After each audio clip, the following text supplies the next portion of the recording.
Bienvenue dans Camus, cette émission qui met en lumière les étudiants entrepreneurs et leaders. Aujourd'hui, nous sommes à l'université Cheikh Anta Diop de Dakar à la rencontre d'un leader très engagé dont le parcours force le respect. Merci d'avoir accepté notre invitation, M. Faye. Oui, c'est un plaisir. Merci. Présentez-vous pour ceux qui vous regardent. Mon nom c'est Faye Wali. Je suis le président de l'amicale des étudiants de la faculté des sciences juridiques et politiques de l'université Cheikh Anta Diop de Dakar. Je suis étudiant en master 2 en droit privé et sciences criminelles et également étudiant en master 2 en genre et consolidation de la paix. Aujourd'hui, nous allons parler de parcours, nous allons parler d'engagement citoyen, mais aussi de leadership. Pouvez-vous nous dire quel est le déclic qui t'a poussé à t'impliquer fortement dans le leadership étudiant? Ce qui m'a poussé à faire du syndicalisme, je pense que c'est une suite logique de notre engagement d'enfance, de notre engagement de jeunesse. Parce que depuis notre enfance, nous avons toujours eu ce désir-là de vouloir être utile à la communauté, de vouloir servir. Et donc, arriver à l'université, c'était juste une suite logique de notre parcours en tant que adolescent qui était toujours dans des mouvements de quartier et tout.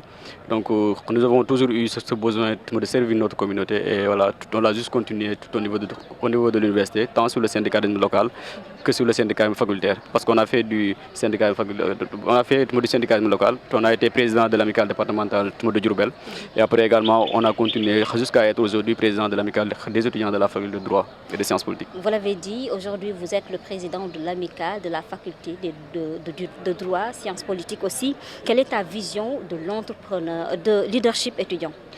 Le leadership étudiant, c'est une chose qui n'est pas facile déjà. Parce que au-delà de faire du syndicalisme, il y a aussi l'essentiel, le principal, sont les cours. Parce que quand on a quitté nos parents, on leur a dit qu'on est là pour étudier et pour entrer avec des diplômes. Et donc aujourd'hui, quand on fait du syndicalisme, en parallèle, naturellement, ça va être compliqué. Donc on doit accumuler deux choses. D'abord l'étude qui est le principal et après également l'engagement étudiant qui n'est pas facile parce qu'aujourd'hui quand on dirige une crème intellectuelle déjà, et qui est très très très fougueux pour le respect de ses droits et tout. Et également, on est appelé à faire toujours face à la communauté elle-même, mais à faire également face aux autorités par rapport aux droits des étudiants et tout. Donc ce n'est pas une chose facile, ce n'est pas une chose aisée, mais on le fait quand même avec responsabilité. Et comment tu gères la pression, les attentes des étudiants tout en restant aligné avec tes valeurs? Oui, la pression, nous on le gère de manière philosophique. On demande aux étudiants, ou bien en tout cas nous on ne promet rien aux étudiants, également on fait que ce qui revient de nos capacités. Parce qu'aujourd'hui, nous, comme on le dit souvent, on ne peut pas promettre à une personne la lune, mais quand même on peut promettre de faire tout ce qu'on peut pour que les droits de l'étudiant soient respectés. Et donc la promesse fondamentale, c'est d'abord l'engagement de manière intègre, l'engagement également de manière responsable, pour que aujourd'hui, quand on se dit c'est le président de la faculté, au moins qu'on voit cette responsabilité-là et qu'on voit également l'honneur, parce qu'au-delà de l'engagement également, on doit servir d'exemple, on doit servir de modèle pour la génération qui va venir, également pour la génération qui est actuellement au niveau de l'université. Donc nous, on gère cette pression-là de cette manière. En tant que président de l'amicale aujourd'hui, quel est votre message ou ce que vous comptez résoudre vis-à-vis des étudiants de ce département? Mon message par rapport aux étudiants de la faculté de droit et des sciences politiques, c'est de continuer à persévérer. Parce qu'aujourd'hui, on le sait, la faculté de droit fait partie des facultés les plus compliquées de l'université. Et parfois même quand on est nouveau, quand on vient, on nous dit carrément non, tu ne vas pas réussir et tout. Mais sachez qu'il y a des gens qui l'ont fait et donc l'impossible n'est pas jeune déjà, j'aime le dire. Et donc il faut le faire. Il faut également vous engager dans vos communautés respectives. Parce que être étudiant, de surcroît être étudiant à la faculté des sciences juridiques et politiques, c'est aussi être utile à la société, dès à présent. Parce qu'on ne peut pas attendre jusqu'à devenir adulte ou bien jusqu'à avoir 30 ans ou 35 ans pour pouvoir servir notre communauté. Et donc, en tant qu'étudiant de la faculté de droit et des sciences politiques, on doit déjà à présent commencer à nous engager. Mais on doit le faire de manière intègre et de manière responsable, surtout dans le syndicalisme. Voilà. Je rappelle que nous sommes dans Camus à la rencontre d'un leader étudiant, juriste très engagé. Aujourd'hui, quel est le défi le plus grand que tu as eu à rencontrer dans ton parcours? Oh, il y en a énormément de défis. Citez quelques-uns. Déjà, voilà, le défi le plus récent, ou bien en tout cas ce qu'on a eu à vivre, d'abord l'emprisonnement, je vais l'appeler ainsi, parce qu'on a été détenus pendant presque 10 jours au niveau du commissariat central, également au niveau du tribunal de Dakar. Et c'était lié à notre engagement syndical. Et donc voilà, c'est compliqué, mais nous, on le prend de manière très modérée. Parce qu'aujourd'hui, quand on est leader d'étudiants, on se prépare psychologiquement à ça. Mais le problème parfois, c'est la pression familiale. Parce qu'aujourd'hui, aucune mère ne voudra que son fils soit emprisonné également. Nos parents nous demandent toujours de laisser, de quitter et également de nous concentrer seulement sur les cours et tout, mais nous, on ne peut pas. Parce que comme on le dit souvent, dans chaque génération, il y a des gens qui sont appelés à être devant, il y a des gens également qui sont appelés en tout cas, à servir le camarade et tout. Et quelle a été cette lutte qui a valu aujourd'hui à un emprisonnement? Bon, cette lutte, c'était juste pour la génération future. Parce qu'aujourd'hui, nous, en tant qu'étudiants en master, nous, on ne perçoit plus de bourse. Nous, on n'est plus concernés sur les critères d'attribution de bourse et tout. Et donc, c'était pour les étudiants du premier cycle surtout. Et donc, on s'était engagé à combattre l'injustice parce que le gouvernement actuel voulait mettre en place un système d'attribution de bourse qui est un peu sévère. Et donc, c'est la raison pour laquelle on s'est battu et ça nous a valu une détention, c'est ça. Voilà, M. Faye, tantôt tu parlais de détention avec comme cause des problèmes liés aux bourses. Faisons une petite transition. Si on parlait un peu d'entrepreneuriat, d'abord, est-ce que vous entreprenez?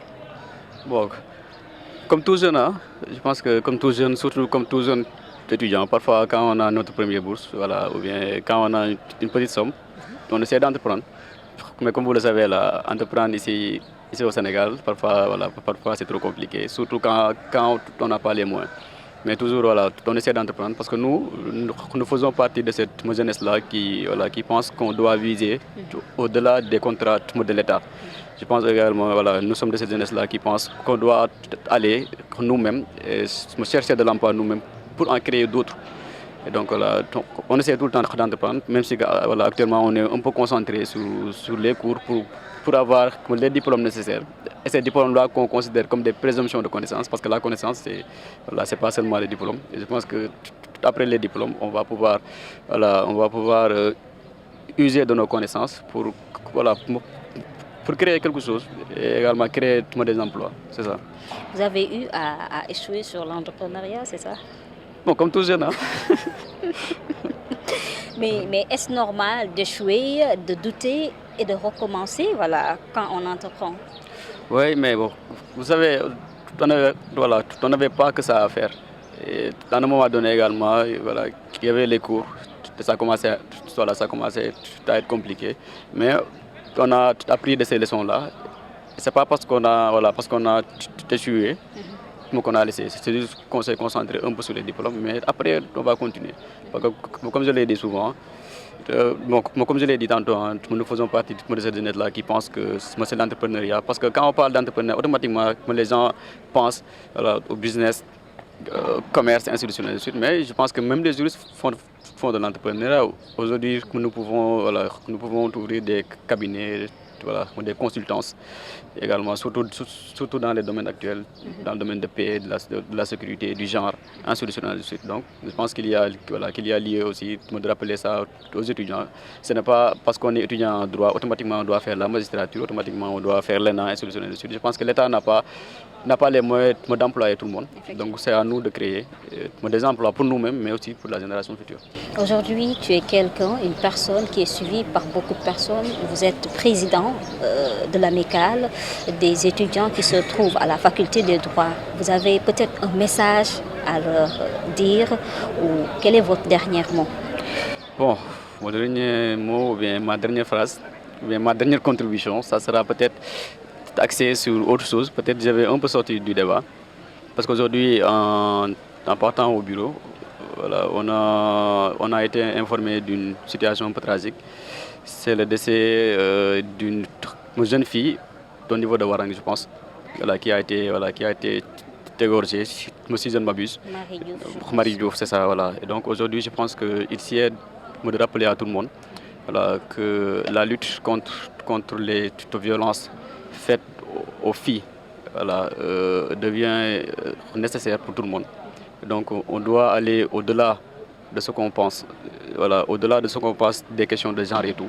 On doit aller à faire le maximum pour la protection de ces jeunes filles-là.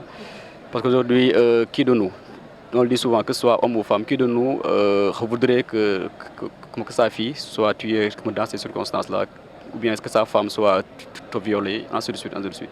Donc je pense que c'est un combat d'humain. Et donc l'État, la société civile et également que le citoyen sénégalais doivent penser à ça et à contribuer. Également, c'est l'occasion de faire une plaidoirie par rapport à une convention de l'Union africaine, la convention sur l'élimination des violences basées sur le genre. Et je pense que c'est l'occasion pour l'État du Sénégal de ratifier cette convention-là, parce que la protection des jeunes filles nous interpelle nous tous. Merci. En tout cas, c'était un plaisir de partager votre parcours avec nos téléspectateurs. Voilà, c'est un plaisir partagé. Merci. C'était Camus, votre émission plutôt qui met en lumière les entrepreneurs, les leaders, mais étant étudiants. Nous vous donnons rendez-vous pour un prochain numéro. Au revoir.